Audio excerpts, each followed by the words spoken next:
Hemos escuchado debates alrededor del tema del aborto, especialmente cuando se tratan las tensiones entre el derecho a la vida de los naciturus y los derechos sexuales y reproductivos de las mujeres. Ahora bien, para hablar de este caso, hoy les presentamos el análisis jurisprudencial de la sentencia C-055 del 2022, junto con mi compañero José Daniel León y mi persona, María José Orna.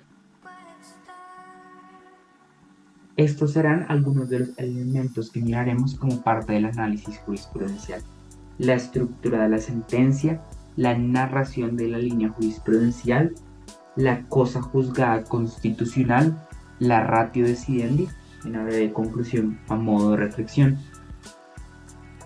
Como estructura de la sentencia, la tipología es la C-055-2022, garantizó el derecho a la interrupción voluntaria del embarazo en su abreviación IVE hasta la semana 24. La fecha es febrero 21 de 2022. Los ponentes Antonio José Lizarazo Campo y Alberto Ríos Rojas, siendo esta una demanda de inconstitucionalidad cuya temática principal fue la interrupción voluntaria del embarazo. Algunos de esos derechos que son subjetivizados son los sexuales y reproductivos, de igualdad ante situaciones de vulnerabilidad, de libertad de conciencia y determinación, y de dignidad humana en la finalidad preventiva de la pena y carácter de última ratio. El obiter dictum, que podría considerarse como subtemas, son tres. Primero, bloque de constitucionalidad, por cuanto la Corte hace diferentes análisis con respecto a tratados que han sido aprobados, tratados internacionales aprobados por Colombia. En segundo lugar, el principio de constitución viviente, por cuanto se busca que la constitución no quede como un texto muerto, sino que su aplicación permanezca tras cada nuevo caso que es examinado. Y tercero, la omisión del legislativo, como una de esas razones que son también muy importantes, que llevan a que la jurisprudencia se pronuncie de manera contundente de fondo en una materia totalmente omitida por el legislador. El sujeto jurídico protegido es la vida en gestación. Accionantes: 15 mujeres. Accionados: el Estado colombiano en su Código Penal. ¿Cuál fue la decisión de la Corte? Declarar la exequibilidad condicionada del artículo que fue demandado, que es el artículo 122 del Código Penal, y ahí podemos eh, ver cómo fue determinado, siendo el primero que hay una exequibilidad condicionada para realizar el aborto hasta la cuarta semana, disculpen, hasta la 24ª semana de gestación, y se exhorta al Congreso de la República a que evite estas vulneraciones y a que de manera positiva y negativa proteja los derechos de la salud sexual y reproductiva de las mujeres gestantes. Este es el artículo 122 que vemos aquí del Código Penal. Sin embargo, la sentencia C-355 de 2006 ya había previamente declarado condicionalmente exequible la interrupción voluntaria del embarazo bajo tres causales: primero, el peligro a la mujer; segundo, la inviabilidad del feto y el interior siendo justificadas por un médico; y tercero, el embarazo violento o sin consentimiento. ¿Cuáles fueron los argumentos de los demandantes de las demandantes para pedir un nuevo pronunciamiento? Que primero, no existe como tal cosa juzgada constitucional en la C-355-2006. Segundo, que la Corte está plenamente dotada, según los artículos 20 y 241 de la Constitución, para eliminar el delito del aborto del Código Penal. Y tercero, el silencio del Congreso, que da lugar a un pronunciamiento de la jurisprudencia. ¿Cuál es el problema jurídico? Está el Estado garantizando de manera positiva y negativa: primero, el derecho a la salud y derechos sexuales y reproductivos; segundo, el derecho a la igualdad, especialmente en su afectación a las mujeres vulnerables más propensas a abortar; tercero, la libertad de conciencia para la autonomía reproductiva de la mujer; y cuarto, la proporcionalidad y efectividad preventiva de la penalidad del aborto como última ratio, al mismo tiempo que garantiza la protección de la vida del nasciturus como bien jurídico. Vamos muy rápidamente a presentar algunos argumentos que llevaron también a la decisión de la Corte y que van relacionados mucho con el problema jurídico. Entonces, la primera es que hay una clara afectación del derecho a la salud de las mujeres, ya que los derechos sexuales y reproductivos, en los cuales está incluido la IVE, hacen parte del derecho a la salud, citado por los descriptores de ciencias en ciencias de la salud, que pues son citados por la Corte Constitucional en esta sentencia.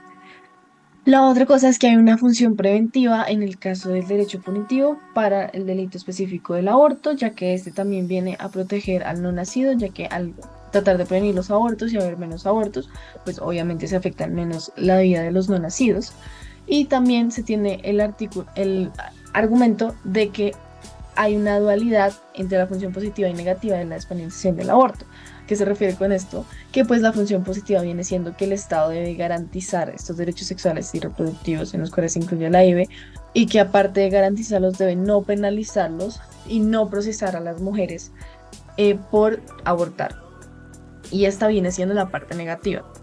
Por último, tenemos que al reconocer los derechos sexuales y reproductivos como parte del derecho fundamental a la salud, hay varios organismos internacionales que están a favor de este argumento, pues dicen que básicamente el artículo 49 de la Constitución Política no se está cumpliendo en el caso de los derechos fundamentales de las mujeres por las condiciones específicas de la salud que tiene relacionadas a los derechos sexuales y reproductivos.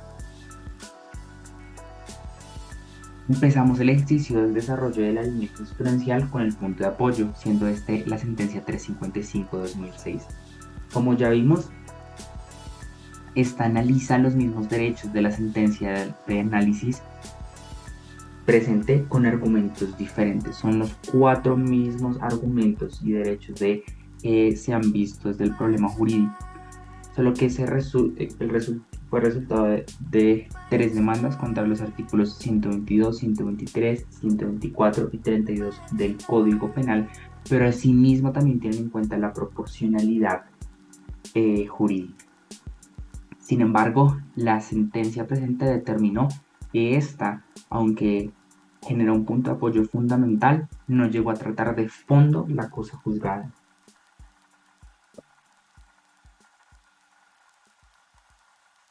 Ahora vamos a hablar de la ingeniería reversa, que básicamente lo vemos en tres momentos. El primer momento tiene que ver con la penalización total del aborto, donde no hay una ponderación de los derechos de la mujer ni cosa juzgada. Pues básicamente donde el derecho a la vida, basado en el artículo 11 de la Constitución, es completamente inviolable. En un segundo momento hablamos de penalización parcial, puesto que la ponderación de estos cuatro derechos que hablamos desde el problema jurídico, junto con el bloque de constitucionalidad, fue realizada en contraste con el derecho a la vida como inviolable. Esa fue la ponderación que se hizo en un segundo momento.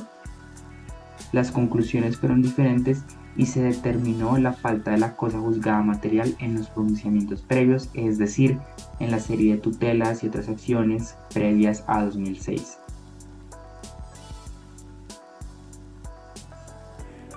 Por último, tenemos un tercer momento en el cual hay una ponderación mayor de los mismos derechos. Se determina que aún no hay cosa juzgada a pesar de la sentencia C-355, como veremos en las siguientes diapositivas.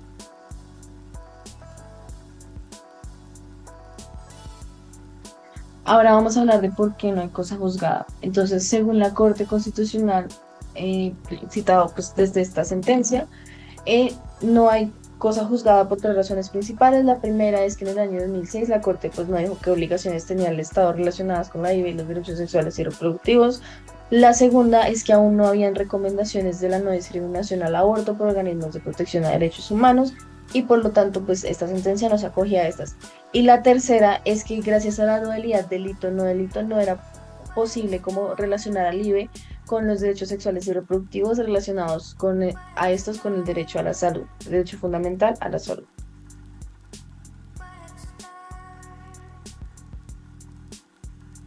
Ahora tenemos las subreglas, que son básicamente como sentencias que sí trataron estos temas.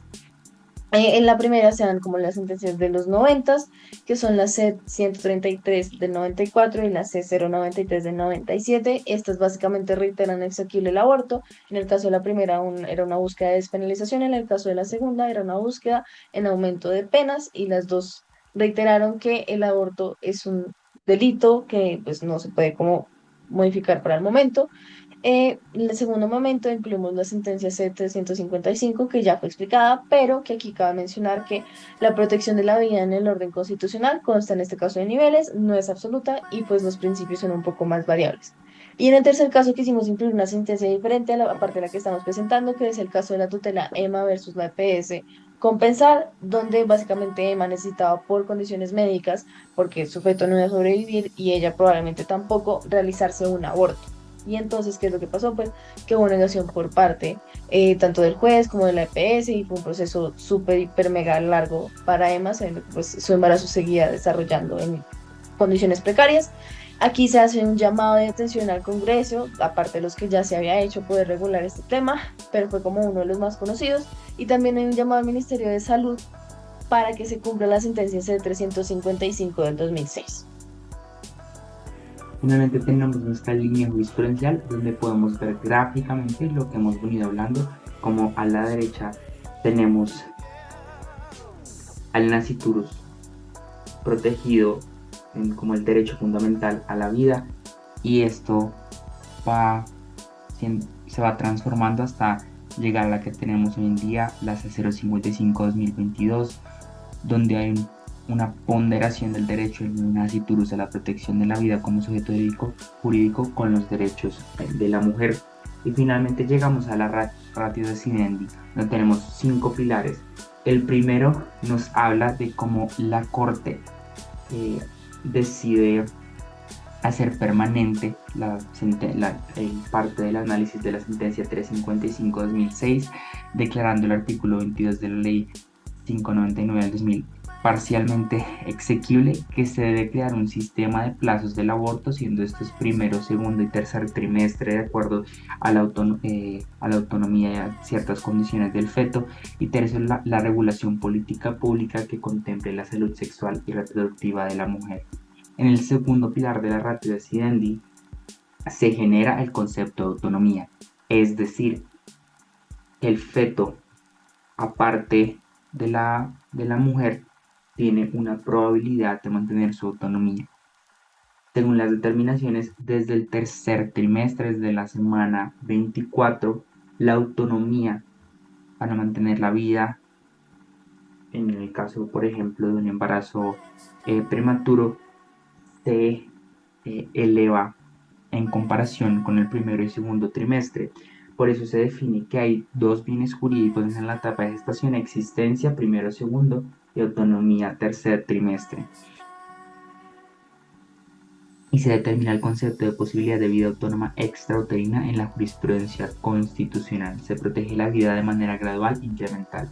El tercer pilar habla del diálogo de las instancias de representación democrática, instando que se formule una política pública integral y evitar los amplios márgenes de desprotección para la dignidad de la mujer. Hablando en 2 puntos de las políticas públicas de derecho positivo y en un segundo de garantizar los derechos y la dignidad de la mujer. Finalmente, en la ratio decidendi, en estos 2 últimos pilares, nos habla de que la Corte establece un marco que pondera los derechos relevantes en la práctica de la IVE. Sin embargo, es el legislador a quien corresponde la definición de las medidas, formas y políticas que protegen estos derechos. Y finalmente, el Estado sí puede acudir a la sanción penal, pero debe agotar los mecanismos preventivos y ofrecer alternativas para el goce de los derechos ponderados en esta sentencia. Esta sentencia es histórica, puesto que resuelve una tensión auténtica entre los derechos fundamentales de la mujer y la protección constitucional al sujeto jurídico de la vida gestante. Aunque la política pública, la vida administrativa y la sociedad colombiana tienen una trayectoria gigantesca para reconocer y plenamente conferir el alcance de estas garantías constitucionales para la mujer, es un inicio trascendental de una transformación cultural con respecto a la mujer. Muchas gracias.